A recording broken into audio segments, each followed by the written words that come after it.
Ladies and gentlemen, welcome back. It is episode 6 of A Pod With No Name. I'm joined, as always, with my co-hosts, Dylan and Bryan. So, as you all know, it's the beginning of the fantasy football season. Officially, week 1 is over. So we have some things to cover in our new weekly podcast. We're going to go in depth into the league and all things NFL. And before we start with the meat and potatoes of the show, guys, I failed you all. Chad won again. Yeah. Thanks to an explosive performance by Kareem Hunt. That I traded. That you traded. Yeah, thanks, Bryan. Yeah, way to go. You ruined it for everybody. Classic. It's going to happen. It's hard to ignore dogs in the background. It's Unbelievable. It's also hard to recover from a 45-point explosion on Thursdays, but hey, you know what? It's week 2 now. Not even that. It was Andy Dalton's 1-point performance. Well, yeah, I mean, you take away Kareem Hunt and you give me any other quarterback, like Jared Goff, who I said I was going to start jokingly, but any other actually would have been a good play compared to Andy Dalton. Yeah, and you when I told you that, you're like, oh, no, don't do it. No, okay, yeah. I mean, because it's Jared Goff. Who could expect that? Hey, it happens. But you know what? Like the Bill Belichick that I like to emulate, we're on to the next matchup, which happens to be the guy sitting next to me, and it's going to be good. We'll talk about that later. We'll talk about that a little bit later. So let's go ahead and move on into the show, I guess. So okay. One thing that kind of stood out to me, over the course of week 1 was really how impressive the draft class looks in terms of all the rookies that are new, that debuted this week. We're looking at a list here of 7 or 8 guys. Yeah, 3 running backs that are like top 5 fantasy scorers this week. Yeah. Or top 10. Yeah, it was an incredible rookie class debut for a lot of guys. Dylan, why don't you highlight some of them? Well, I think the obvious person that stands out, like we were just talking about, is Kareem Hunt dropping the 45 burger on all of us and shocking the world. But I think, aside from Kareem Hunt, I think my favorite was, and this is not a biased opinion, right? But was Leonard Fournette. He had 26 rushes for 100 yards and a touchdown behind, believe it or not, the Jaguars' offensive line. I think that's pretty good. That just goes to show how talented he really is, and I think you're going to see a lot more of that to come this season. I agree. Yeah, it was shocking to see the Jaguars handle the Texans as well as they did. They found the winning formula, like everybody's been saying the entire time. Blake Bortles is the problem. I think they only attempted like 11 passes or something like that. So just run the football. And that defense. And the defense, yes. We'll get to them later as well. Speaking of running and defenses, another guy on the chart is Dalvin Cook, who averaged 6 yards a carry, I believe. Something like that. It was dropped over 100 yards. He's looking good. Looked a little jittery, but he was solid. Well, he settled in nicely, and he also broke the record for Vikings rushing yards in a debut performance. He broke Adrian Peterson's record, which is kind of ironic. Is he better? I think so. Could be. It was definitely a passing of the torch moment last night. Yeah, it was kind of weird. Adrian Peterson was very PO'd to say that he was not getting any playing time as he was giving Sean Payton a mouthful on the sideline, which is pretty funny. He had 6 carries. 6 carries, out-snapped by Alvin Kamara and Mark Ingram. It was, I don't think anybody, especially after starting the game too, which may have just been like a gamesmanship thing from Sean Payton, but still, I mean, it's Adrian Peterson. He looked good his first few carries. You have to look at it is he going to pick AP or is he going to pick Drew Brees? Like, their team is based around Drew Brees, and AP can't catch the ball. They had 2 other running backs that can, so and it's not looking good. And to piggyback off that, both of those people might not be with the team next year. News came out that Drew Brees can't be franchise tagged, so they're going to have to pay him or they're going to have to let him go. One of those situations that we'll be looking at in the off season, or maybe in the weeks coming forward with if they talk contract extension, which usually they don't in the middle of the season. But and I guess to keep that train rolling, I'll take my guy off the list because you guys have both mentioned people who are close to you. Corey Davis, Nice. Everybody. Corey Davis had an excellent debut after not practicing at all in the preseason. immediately made an impact with his first catch, which was a Randy Moss type moment where he went over David Amerson and just plucked the ball out of the air. Yeah.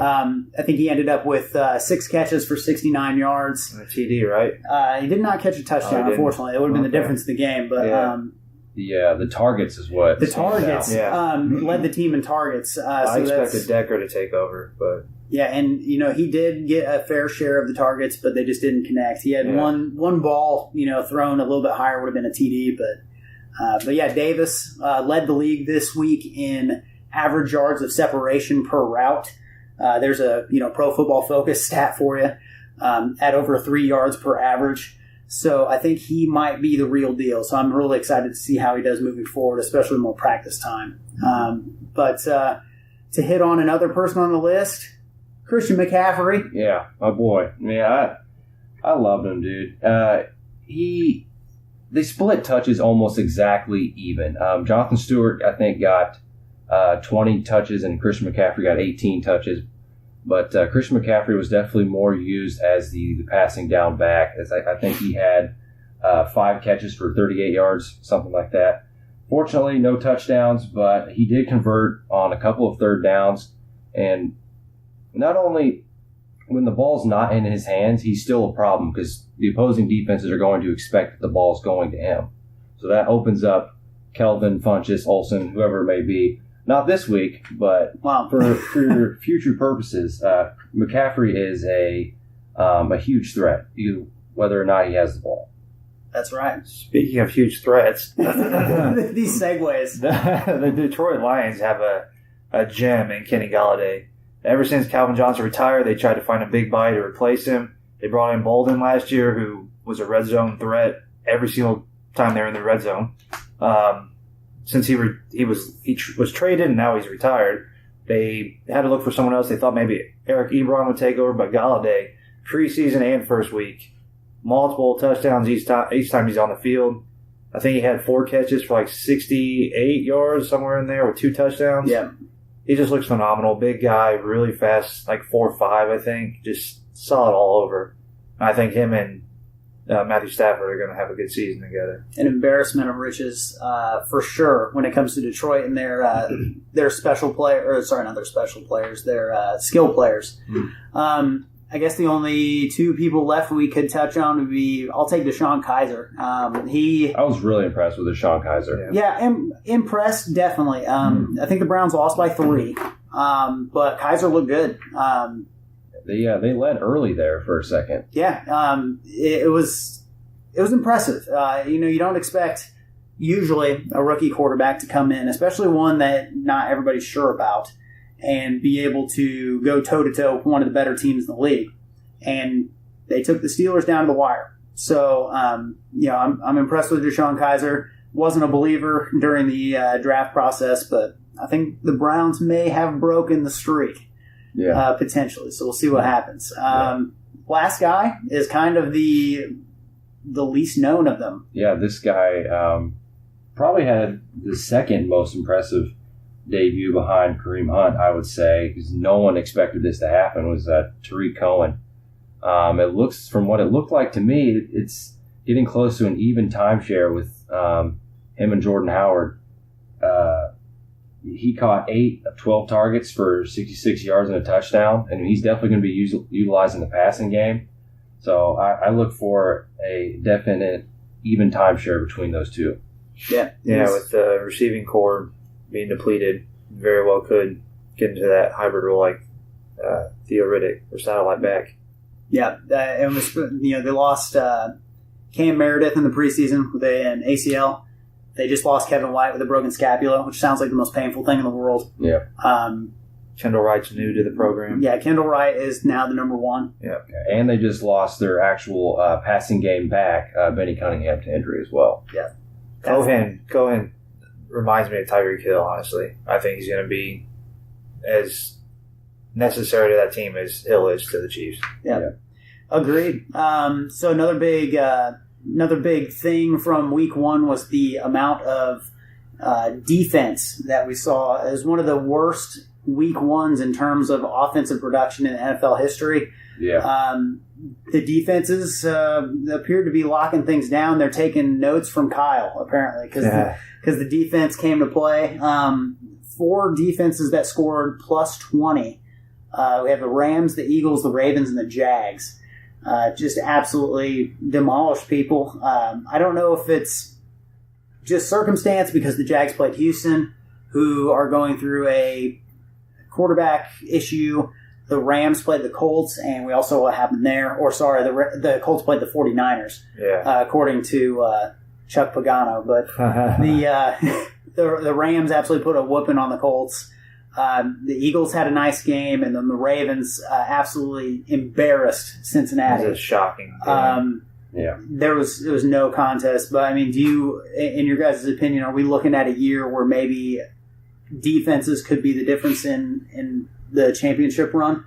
The only team here that I really believe in that's going to be consistently good is the Jags. The Ravens, they have some really good teams they're going up against that have a lot of offensive weapons. I just don't see them week in and week out being a top defense. I think they're gonna buckle, especially with their running game and Woodhead going out and everything. Everything's just changing up on the offensive side. Flacco's just coming back, and it's hard to say if they can keep it rolling. And the Rams played the Colts, so you can't say anything about that really. Yeah, I think out of those 4, I think the Jags have potential to be the most consistent in terms of point production. But I really like the Eagles. They were one of those high-scoring fantasy defenses last year, and it just shows this week that they kept the train going. And I think they're in an easy enough division to get those turnovers, sacks, interceptions, and I just like the Eagles' defense in terms of competition in that division. Yeah, the only thing to note about the Eagles is they just lost their cornerback, Darby. I believe he's out for a handful of weeks. Yeah, dislocated an ankle, which was the nastiest thing I've ever seen. Yeah. It was gross. Yeah. So hopefully they can come back from that, and I'm sure they will. They always look solid. All right. Well, this brings us, I guess, any other news-worthy items that you'd like to cover? I guess for people that are interested, the Tampa Bay and Chicago game is going to be scheduled as normal, so they're still playing in Tampa. Tennessee at Jacksonville is going on as scheduled. No changes, no venue changes, nothing, no time difference or anything. Couple major injuries. David Johnson, obviously, is the biggest one. And then with the new offense coordinator and with Fournette and everything for the Jags looking good, Allen Robinson could have had a good season, but now we have no idea if it would have happened. Yep, it sucks too in a contract year, and of all the times for him to get hurt, that's rough. He's either gonna have to play on that 1-year deal, kind of like Alshon is doing, or he's gonna find a new home and absolutely explode. Yeah, he's a solid talent. Yeah, it's hard telling who's going to become the number 1 target there now. My first guess would probably have to be Allen Hurns, but I think Marquise Lee could sneak up there and get some targets, and perhaps D.D. Westbrook as well. He showed out in preseason, so who knows? Lee's going to move the chains, and then Hurns is going to make those big plays occasionally. I just don't believe in Hurns. Yeah, so I think they'll put even more emphasis on Fournette, which is good news for me. I think T.J. Yeldon might get more involved now. Yeah, in terms of passing, Yes. Yeah, they're going to have to protect Bortles for sure with the run game. It could be a good thing for them, honestly. It could be. Sometimes when you lose a big mouth like that, it really makes you focus in on what you're good at. Yep. And that that's a fire under you for sure. Yeah. When you're back into a corner, I mean, Fournette's just going to take over, in my opinion. Yeah, it very well could happen. Yeah. So, waiting to hear about Zeke. The NFL has filed something or other, an injunction or something against the restraining order to try to get all that figured out. So presumably he's going to play week 2 again. This is going to be a week-to-week thing. He's going to play the whole season. He's going to play the whole year. But they're just trying to stall that process to do whatever they can to. Yeah, I really hope he plays the whole year. That's just you can't lose him for fantasy wise for Josh or just for the team in general. You don't want to lose him mid-season or the end of the season. Yeah. So hopefully it gets pushed off for a full year. Yeah, that's one scary thing is that if everything kind of goes the way in the NFL wants, or if that's what they're trying to accomplish, then Zeke's going to be out for the biggest run of the season, which will be those last 6 weeks for us. But we keep trucking, and so does he. We'll keep you updated. Make sure you follow us on Twitter at a pod with no name. That's not official. It might be, though. There is no blue check mark, but we're not certified yet. That happens. Anyway, so it brings us to the most exciting part of the show, our weekly 3 segments brought to you by us 3 idiots that, are coming up with this bull crap that you guys listen to every week for an hour. Yeah. So up first is the man, the myth, the legend. That's right, folks. It is time for Dylan's Duds of the Week. So on this segment, I'm not going to name like obvious players who you kind of expect not to do well or have a blowout game like Andy Dalton. He had like one of the worst games of all time. Thanks. So everyone kind of expects that, not to that extent at least. So I'm going to name players that you would expect to have a big game, and I'm going to lead off the list with Panthers tight end Greg Olsen. Now, he only had 2 receptions for 18 yards, and usually going into a fantasy season, you can kind of expect that he's going to generate at least 12 to 15 points a week, just because we know his chemistry with Cam, how much they get along together. That was not the case this week, and what I believe was a plus matchup. However, I don't think that it was as much of Olsen's fault, because for any of you who watched the Panthers 49ers game this week, Cam looked terrible. He was completely out of rhythm. He was completely rusty, and I guess that's what happens when you only play 4 snaps in the preseason coming off of a shoulder surgery. So, unfortunately, just because how minimal his point production was, I have to put Greg Olsen as a dud of the week. The next one is someone I have, so I'm not really fond of this, but is Le'Veon Bell. Now, again, I don't think that this is as much as his fault, because it looks like that the Steelers were giving him that punishment package. Not giving him the ball that much. He only had 10 carries for 32 yards, 3 receptions for 15. That is just not your typical day for Le'Veon Bell. If you watch the game, the Steelers were going like 5 wides every other play, and Bell was not even in the rotation, really. It was just a weird day. You could tell that the Steelers were kind of still bitter for him holding out, rightfully so. But hopefully, for my sake, in the coming weeks, we'll see Le'Veon Bell turn to form.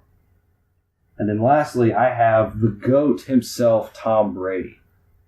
Mainly, I think everyone expects Tom Brady to get 20 to maybe 25 points. I mean, he's the GOAT for a reason. He was probably the first quarterback taken in almost every draft across the board, except for ours, because we're weird. But it was just not a good day for the defending Super Bowl champion. He went 16 for 36, 267 yards, 0 touchdowns, and 0 interceptions. And whatever, that's what makes folks. That's what makes the show interesting. Interruption. I think Bryan had a little bit of a sneeze there.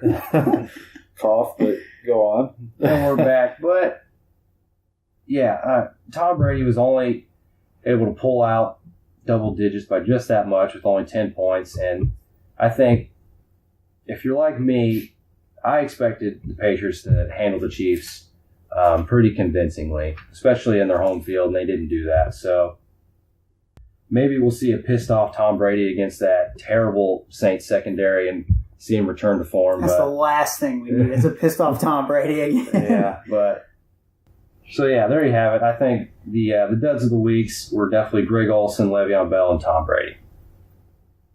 Dylan's duds, everyone. That's right. That is the first Dylan's duds of the year. I like it. That makes me very happy. Won't see those guys on there again, I think. Probably not. Probably not. Yeah, Bell is that situation is just him getting back into football shape. I know Mike Tomlin said that he was in shape, but no, you're not until you start playing games. Yeah, real game time is different than preseason or training on your own. It's totally different. Cam did look like shit. Yeah, he looked awful. Yeah, so that's, when you throw 2 passes in the preseason, like you said with Bell, it's going to happen. And Brady, it's not a bad stat line. That's, similar numbers to what Carr and Mariota threw up. Yeah. Wentz had 300 yards, so 267 isn't terrible, but obviously not the result that they wanted.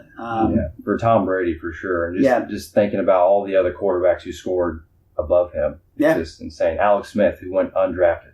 Yeah, Sam Bradford. Yeah, on Monday night, absolutely just shredded New Orleans. They have quite a lot of new pieces too, and then Gronk is just trying to get back into the mindset. He's been recovering, not getting ready to play football. He's been just trying to get healthy. Cooks is a new player. Malcolm Mitchell got hurt right before, so it's just, I think he'll bounce back. Maybe not this week or 2 weeks, but soon. Well, the last time they got shredded by the Chiefs, it was bad news for everybody because the Patriots came back with a vengeance. So we'll see what happens. Yeah. I'm not sure whether or not we should debut the next segment or go into the main event. I think it's time to debut. Okay, in the cage with Bryan Zylinga. Bom, bom, bom. Tom's idea. I like it, though. I love it, man. We're going to do the weekly forecast of all the matchups in fantasy. First off will be an 0-1 versus an 0-1 and Devin versus Dylan. It's a nail biter, folks. It really is. Devin, who I felt would have won this week, was 10th in scoring, and Dylan was 11th. So this is the prelim. I won't talk much about it. We're going to go with some advice, some key to victories, and predictions. Keys to victory for Devin, I feel, is Dez needs to somehow find the end zone against this scary Denver Broncos defense. Easier said than done. I'm not sure if he'll do much. I do feel he'll get a touchdown, but is that all he does? 2-3 catches? It's a tough matchup. Another key is Ajayi coming out hot. I feel he will. Passing game with Jay Cutler. Jay Cutler utilizes the running back quite well. Gillislee needs to come out and get 20-plus touches, but with that backfield, I just don't. It's hard to tell. James White looked really good. And then Houston's defense needs to come out and just put it to them. I think they're much better than they showed last week. I feel like they're going to get double-digit points and do really well. The things I'm worried about are Tate and Jordan Reed. Both have injuries. Reed has a toe injury that they're trying to take care of every single day, and I just don't think it'll hold up. Tate, his hands injury is new. I'm not sure when it happened in the game, but he still had 9 catches. Looks solid. Newton, like Dylan was talking about, is not looking great, but I still feel coming out, he has Buffalo, and they're revamping their team completely. They got rid of their corners. They're not looking good. I think Cam's going to come out and get 3 total touchdowns, 2 in the air, 1 on the ground, 325 total yards. My advice to him is to substitute Matthews. Against Jacksonville, we've been talking about they look really scary, and I feel you need to substitute him out and put in your flex. You need to do Gabriel or even Stills. Just that big play potential by both of them. I'm just not a fan of Matthews this week. I think he's going to have a really quiet, maybe 1-2 catches at most, not many yards. The keys for Dylan, Alshon Jeffrey to take over and blow the top off of this Kansas City Eric Berry-less team, which I think he will do. Kelvin Benjamin, I think, will be the benefactor of Cam going up against the Buffalo Bills. I'm expecting him to get 1-2 touchdowns, just under 100 yards. And then his duo of running backs, Bell and Fournette. I think Fournette's still, against the scary Tennessee defense, I still think he's going to show up because Jacksonville has no other choice. They're going to have the ball quite often because their defense is solid. They're going to run and run and run, and he might not have the best yards per carry, but he's going to find the end zone. A couple of times look good. And then with Bell, he has a really tough matchup with Minnesota. I don't think on the ground he's going to do well, but he's going to have 10 catches. They're just going to utilize him and do well.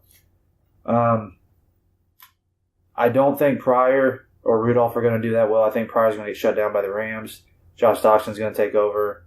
Russell Wilson's going to have a good day, but not fantasy reasons or purposes. But my advice for Dylan is put in Hogan for Pryor because the Vikings scorched the Saints last week. And I just feel Tom Brady's going to find Hogan. I like that. My prediction is Dylan to win over Devin. That's a first. That is a first. I mean, you can always trade Pryor to me if you want. Yeah, Okay, that'd be Kyle. nice. Tried to get Pryor off me today. How do you feel, Devin or Tom? Or Dylan? Who? Devin or Dylan this next week? I mean, just looking at what we're dealing with, I agree with you on a couple of things. I think Bell is going to find a lot of success through the air. But with him, it's always tricky because he is the best runner in football. So, also, Gillislee scares me just because traditionally, this is for Devin, of course, if you're not following along, but traditionally the Patriots, they rotate backs more than anybody, and whoever has a big week is almost guaranteed not to have a big week the next week. So I think that when you boil it down, it's going to come down to the wide receiver play. I think that if Pryor and Jeffrey can step up, then Dylan's in good shape because he wins the RB matchup hands down. So as long as those two get back on schedule, I think Dylan's got this one. Okay. On to the next preliminary bout. I think that 0-1 versus 0-1, Josh versus Juice. Game of Jones. He had the lowest scoring last week. I feel like he's still going to struggle. I think that Gronk's still trying to shake off the rust. AP's just not getting the ball. They're a pass-heavy team. That's why I talked about Mark Ingram in the last episode. Keys to victory, AP needs to get the ball more than 6 times, obviously. So hopefully they can do that run and try to keep Tom Brady off the field. Stafford needs to just keep balling. Julio and Demaryius Thomas, I think, are both going to have solid games this week. I'm a big Demaryius Thomas fan this year. I just don't like his quarterback. But I still feel he's finally going to get back to those double-digit touchdowns, and hopefully this week he produces for you. Joe Mixon's still not getting the ball very often. Brandon Marshall, I'm not a believer in. So my advice for you is to take Marshall out and take a chance on Djax or my favorite, not Tom's, Mike Wallace. I think against Cleveland he has a good chance of making some plays. Djax obviously can make plays at any time. Running backs just aren't getting the work, and that's why I'm going with Josh Jones. I'm going to talk about his team. I think Josh Jones is going to win because beast mode is going to be beast mode. Graham is going to take over against San Francisco. He's going to be angry after those drop passes last week. Cooks is going to make plays. He had a couple pass interference last week, and I just think he's just looking good. Gronk's still a little rusty, and I think Hogan and Cooks are just going to go off. Predictions for that is 3 touchdowns by Lynch, 100-plus yards, 2 touchdowns by Cook. I think that's going to carry him. Elliott, I feel against the Broncos, is going to make a statement, and he's going to show why. In my opinion, he's the number 2 back before DJ got hurt over DJ. Well, now he is the number 2. Now he is number 2. Right there behind DeMarco Murray. Yeah. My advice, though, for Josh Jones is to pick up a quarterback off waiver wire because Roethlisberger is bad on the road, and he's going up against Minnesota Vikings, who have a top 5 defense. Antonio Brown will get his, but it won't show up in the stat line with Roethlisberger. Even if he gets 1 touchdown, that's all he's going to get. It's going to be the Bell show if they won't have any chance of beating Minnesota. So I have Josh Jones winning this one. In our last preliminary bout, we have 0-1 Chris versus 1-0 Dan. We'll start off with Chris. McCaffrey and Crabtree need to get into the end zone for him to win. These are the keys. Powell versus Oakland. I think that they need to be running the ball. The Jets just have nothing else going for them, and Powell needs to get the ball all the time to beat Oakland, to keep them off the field because Carr's going to light the field up. And along with Lynch running the ball, they just need to not let the offense on the field. I also feel that Matt Ryan's going to light up Green Bay's secondary. He's going to have 4 to 5 touchdowns, 300 yards. The defense for Seattle, I feel they're not even going to give up a touchdown. I think 6 to 9 points off field goals at most, and those are the keys for you to win. My advice is to sit T.Y. Hilton. I like that one. Yeah, just without luck, I don't trust that. Especially against Patrick Peterson in the no-fly zone. Yeah. And if OBJ plays, that's huge for you. But I would still, my advice is, another thing is maybe play Kenny Britt over Jordan Matthews. I'm a big fan of Kenny Britt, and with Kaiser having his second game, he's got those jitters out of the first one. I think he's going to connect with him. Matthews is still a good play, but it's up against a good defense in Carolina. And then for Dan, the keys to victory, Phil Sanders needs to make a big play and find the end zone. He's always one moment away from making a 60-yard touchdown. I've seen it so many times. I've had him in multiple seasons we've played. I feel he will do that. I think that Hopkins and Diggs need to stay hot. Deshaun Watson coming out with Hopkins, I think they're going to be together. And time again, find the end zone. He's going to have a lot of touchdowns this year. I'm predicting 12 to 15, and I think he's going to find the end zone this game. Diggs looks really, really, really good.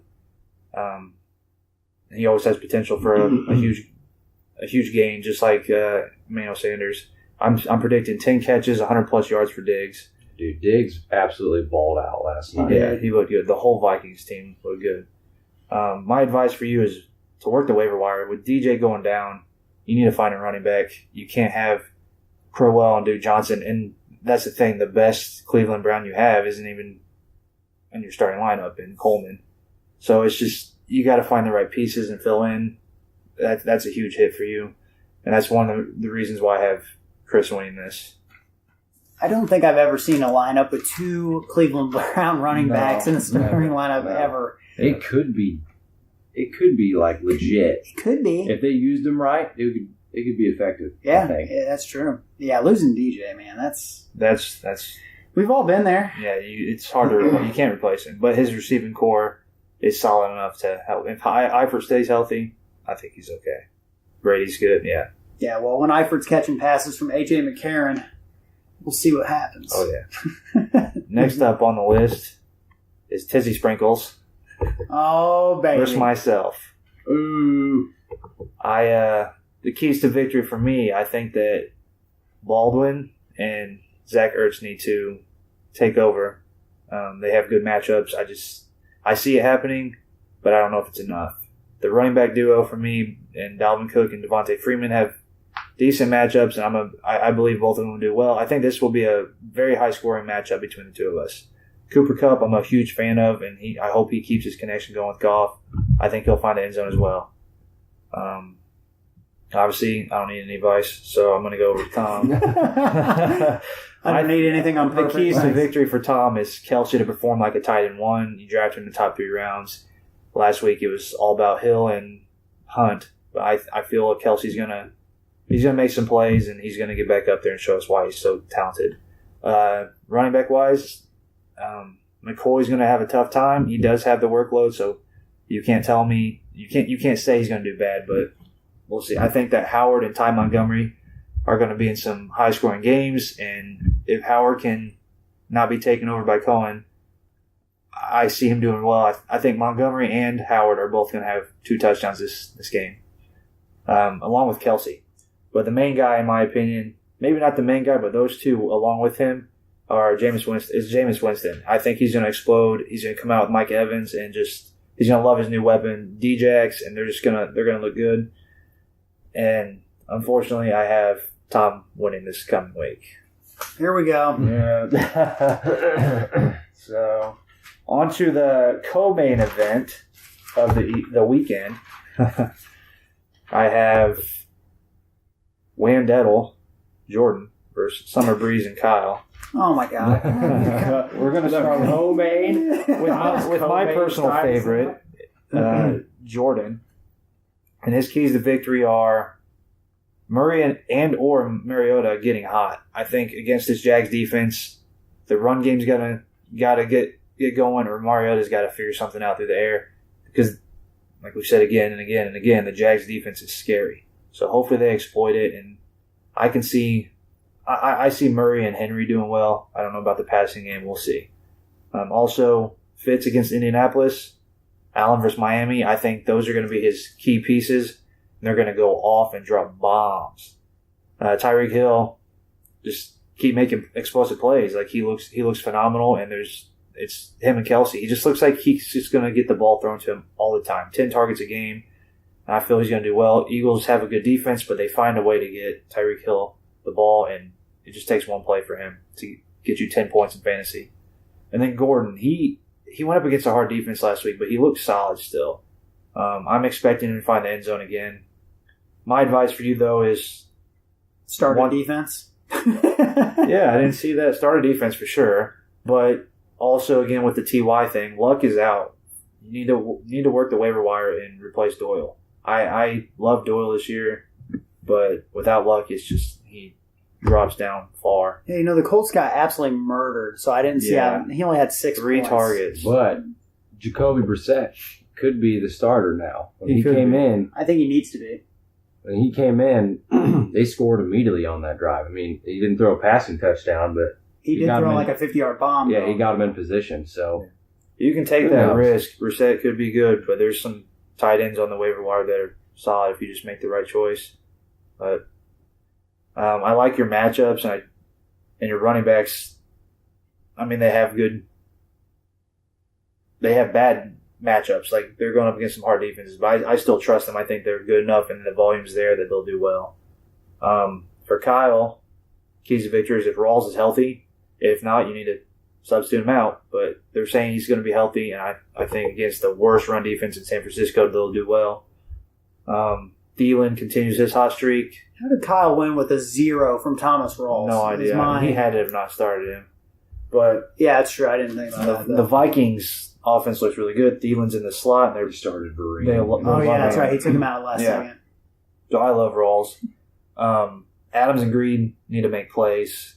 They didn't show up last week. Adams didn't seem like he was even on the field half the time. My advice for you is to drop the Kansas City defense. They're just a completely different looking team without Eric Berry on the field, and I just wouldn't trust them. Carson Wentz is looking really good, and I think the Eagles are going to run all over him through the air. Yes. Also, Gurley didn't impress me last week. Green, Adams, all of them. Rawls is a concern for his health. All those things. Breeze is going to New England. He could put up numbers, but the rest of your team, Waiting's up against Denver. I have a hard time seeing you win this matchup. I picked Jordan for this one. It's a tough one. I mean, you look at what Alex Jordan's Smith. first place now, isn't he? Yeah. He is first place. Most points scored. He's going to continue to be first place after this week. And the main event, unfortunately, has the reigning defending champion. Of course. And he won another one. And Chad versus Ryan. We're going to start with Ryan here. Now, I have a theory. Before we get too far into this. Let's hear it. So, Chad joined the league 2 years ago, right? Uh-huh. He's won 2 championships. Who has he played in those championships? Me and Dylan. Okay. I think it's us that's the problem. Could be. I think there needs to be a new big dog in this yard. Yeah. That's going to come in and beat Chad, because obviously we can't do it. Yeah, I can't beat him in the regular season, so... Bryan can't do it. He loses 4 games a year, 2 of them to Kyle. Unbelievable. Is Kyle the next big dog? I think Kyle might be the next big dog. My goodness. I would have to agree. But yeah, it's got to be one of us. The problem is Kyle can't beat anyone else. Besides me. Yeah. Dylan and Chad, so 4 wins. 3 wins. I just clicked on the wrong Ryan would need you to step up. Okay. So yeah, somebody's got to do it. Jordan Young would be absolutely poetic justice if Jordan Young was the one to knock him off, or Josh Durham, either one. I would get more satisfaction out of Josh Durham, honestly. Yeah. Oh yeah, 100%. And as well as he did last year, he should have won that. Chad, we love you. We don't at the same time. All right. Keys to victory. We're just flabbergasted. Yeah. With the amount of success that you've had. Are we jealous? Perhaps. Nah. The 2 years ago was all Jordan. He drafted that team. I give Jordan the dub. He should have that belt. Yeah. And last year was just, I don't know. Hey, last year was me not starting Allen Robinson, and I got him back this year by tearing his ACL. So That's pretty fun. All right, to the main event. Ryan, you need Cobb to continue his comeback season. He looked really good. He always looks good against Seattle. But with that team, he needs to establish himself as the number 2 and continue his hot streak. Evans needs to come in and light it up. I see him as a top 3 wide receiver in talent, and with James Winston coming out, who I think is going to have a huge game, it's going to be a good week for those two. Carr and Cooper connection, they're going up against the Jets. They could find the end zone 17 times. It's looking good. And another thing that you could use is just any production from Lamar Miller and Frank Gore. Just any production from your running backs can support this trio of receivers that I love. My advice, though, is to sit Gore. Take a shot with Hill or even Burkhead, because I just feel the box is going to be stacked against Gore by Arizona. And unless Brissett comes out and just shoots the lights out, like, Gore's going to be shut down. Yeah. I don't like that you have Martellus Bennett and Cobb. I don't think that Green Bay Packers are going to get both of them involved in the same game. I like if you had one or the other, but with Jordy being the number 1 and Crosby. Yeah. Crosby's the kicker, but and then three Ty Packers. Montgomery's looking good. I just don't see Cobb and Bennett both benefiting.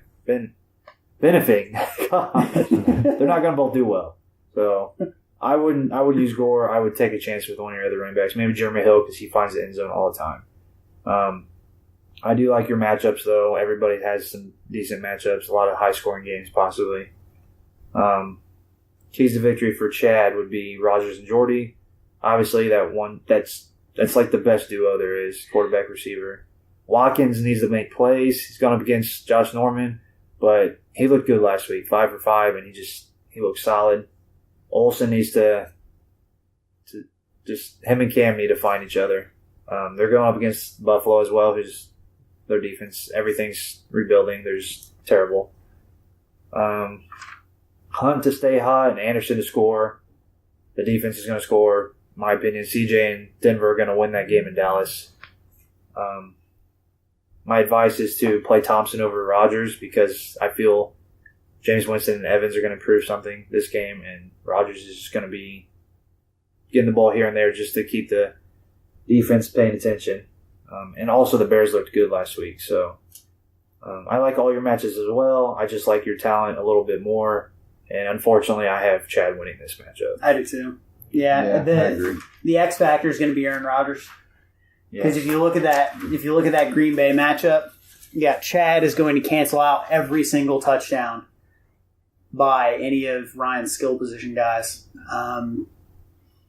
That leaves. Freaking Chad's going to win it again. Yep. He's going to win it again. and he auto drafted his team. Yeah. We're bad at fantasy. We are bad, but that's what it's going to come down to. Honestly, it's obviously Kareem Hunt's not going to score 45 again, but Rodgers is going to cancel out anything that Ryan's people do. So, if just looking at your bench, I don't know if you have very many options. Landry potentially could be a guy that you want to consider. Also, Alvin Kamara would be a huge stretch to try to see if, maybe he can potentially take over that backfield, because, he was out snapping Peterson, like we mentioned earlier, but, it's going to be tough to overcome that, that Aaron Rodgers, Jordy Nelson combo, especially having to wait until Sunday night and, see what happens. But, yeah, Chad's got this one, I think. Yeah, I completely agree, obviously. Obviously, yeah. There it is. That's the how do you feel? Your first That was the segment. first and last segment by In the Cage. Well, you going to change the name, or you just don't want to do it? No, we'll keep going. I like the name. It only can get better. I just changed my name a few minutes ago to Dylan's Dookies. So I like it. because We they are dropped 5 years old. they dropped a Dookie on all of us. So Get shat on. I don't know. I'm thinking about changing it to Dookies or Doobies. Dookies. I don't know. What do you guys think? Leave a comment down below. Here it is. They gotta plug it, man. That's right. Dookies or doopies? I don't know. Should put a poll up in the league. I don't know. All right. You know what it's time for? It's time for the end of the show. It's time for everyone's favorite segment, the one everyone's been waiting for. Yep. I think it's the return of the Mac, or should I say, Tack with Tic Tac Toe. Bum, bum, bum. Everybody wants it. Not really. But I do. the show that started it all, I guess, pretty much led to this podcast thing even The being only show we care about. the only show that happened. It's not that I want to put myself in the spotlight, but I wanted Bryan to get his piece in. Which I failed miserably. Nah. No, Did a great job. No. But so now you idiots get to listen to me talk for approximately 10 minutes, or as long as I can fill the time up. Tic Tac Tom has taken a few different forms over the course of the year. We've done, written articles. We've done videos. But here on the podcast, we're going to be taking a look at 3 players to watch every single week. And leading us off is the immortal Kareem Hunt. Kareem Hunt, 148 yards rushing and a touchdown, 5 catches for 98 and 2 touchdowns through the air. Yeah. An absolutely explosive debut for Kareem Hunt. The most yards from scrimmage for a player making his first appearance in the NFL. Also almost nearly coming into the 50 club when it comes to fantasy points in our league. Joining the ranks of like Doug Martin, Le'Veon Bell. Mm-hmm. But Kareem Hunt is one of those guys that everyone's going to be looking at to see if he can repeat this week. He's going up against a pretty decent defense in, I'm probably going to not get it right and say something wrong, but yeah, Philadelphia. What I was going to say, but just to check it. So Hunt, hey, I don't think he's going to have nearly the same production. Obviously, he's not going to be able to put up those kind of numbers again, in consecutive weeks.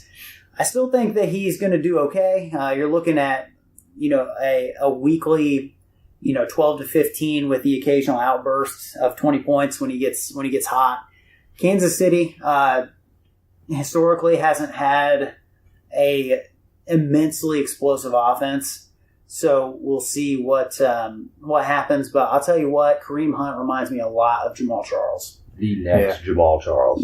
Everything from the number to the way that he runs the ball, catches it out of the backfield. He looks like the next coming of Jamal Charles, which is... And he's in the perfect situation. He is, yeah. Spencer Ware getting hurt opened the door. Mm-hmm. So, I would look for Kareem Hunt this week to maybe get close to 120 total yards, maybe a touchdown, but tamp down the expectations a little bit. He's going to be here for a while, though. Yeah. I feel, barring some kind of unfortunate event, which we don't want to happen, except for Chad losing. But yeah, look for Kareem Hunt to continue a little bit on his, on his rise to fame. He's going to be a first-round pick in next year's draft. Yeah. I'm going to go ahead and say it now. Yeah, top 5 for sure. Yeah. I think, because, he looks really good. And especially on, opening night against New England. Crazy. Oh, yeah. Moving on to another running back for somebody to watch this week is Le'Veon Bell. Obviously, he's not going to be held down all season.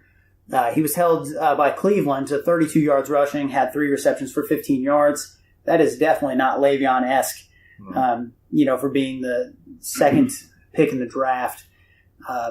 Yep. Bell's going to have a bounce-back week. It's bound to happen. It's against a tough team, but you couple in, say, 7-8 catches for, 50 yards or something. Maybe he catches a little flat route out for a touchdown.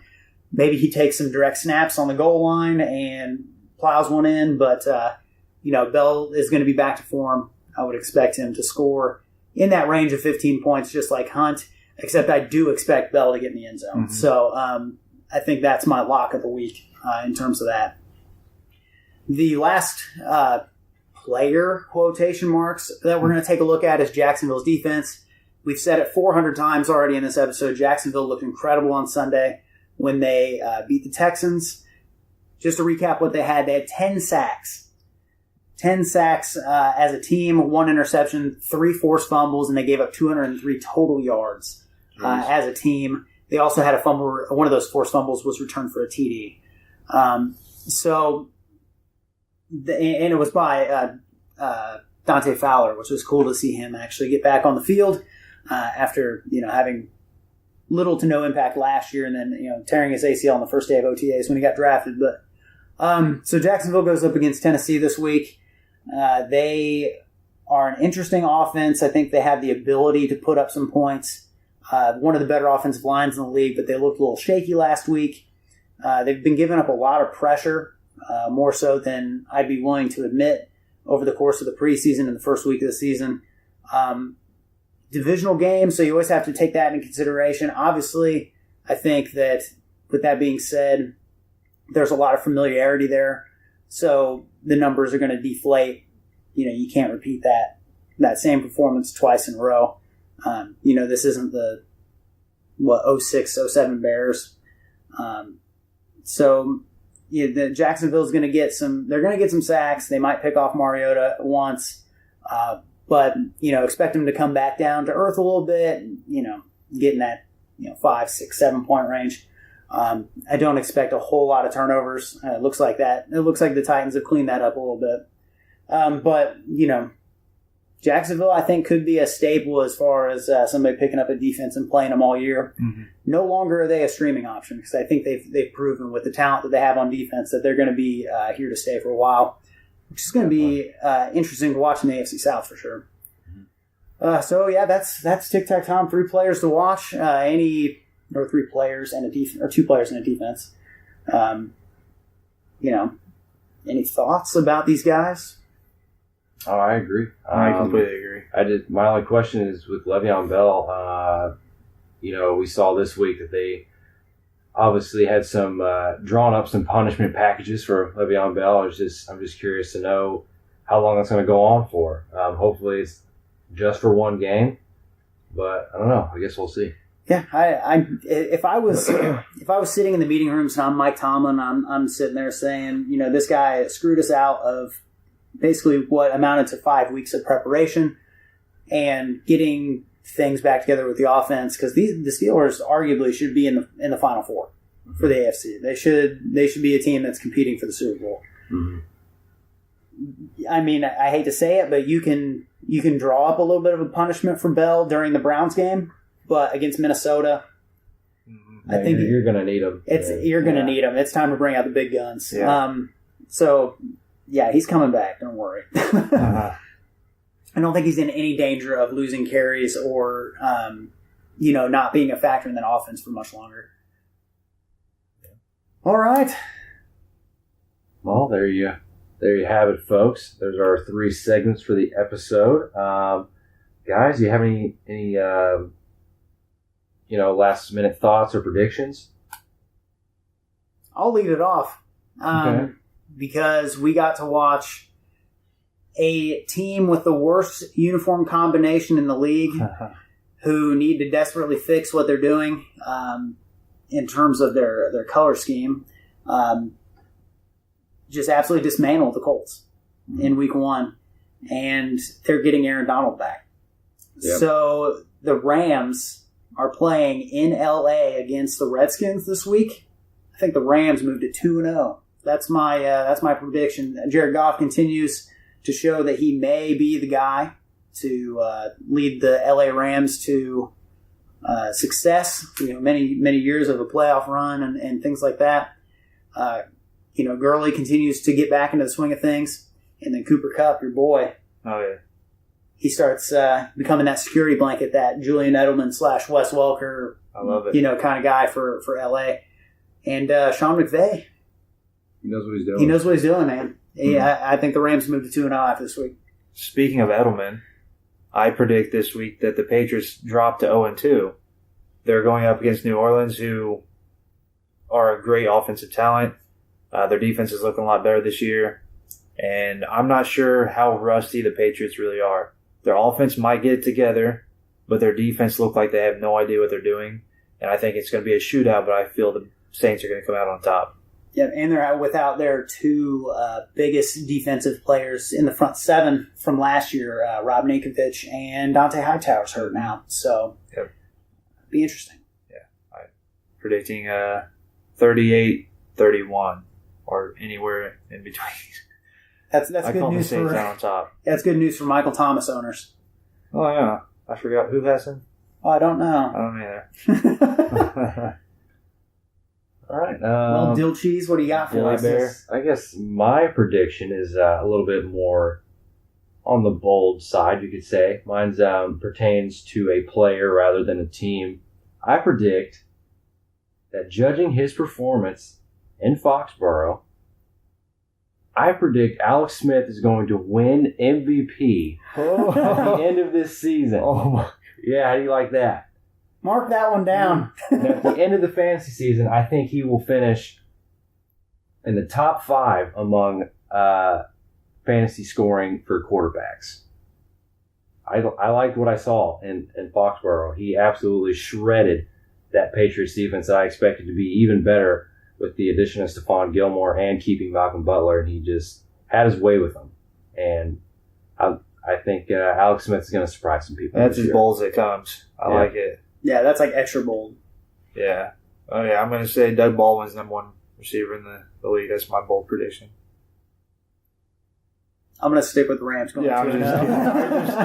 That was just so far in the bold. I'll tell you right now, my initial prediction was going to be Alex Smith was going to throw for another 4 touchdowns. Yeah. But I changed it because I doubted myself, so I'm glad somebody else notices that he might be on the verge of having his breakout season. Yeah. Which is weird to say because he's always been solid. Yeah. He's just never been... He's a game manager. Now he's throwing touchdowns. And he was the ultimate streaming throwing option. the ball deep. Yeah, now he's there.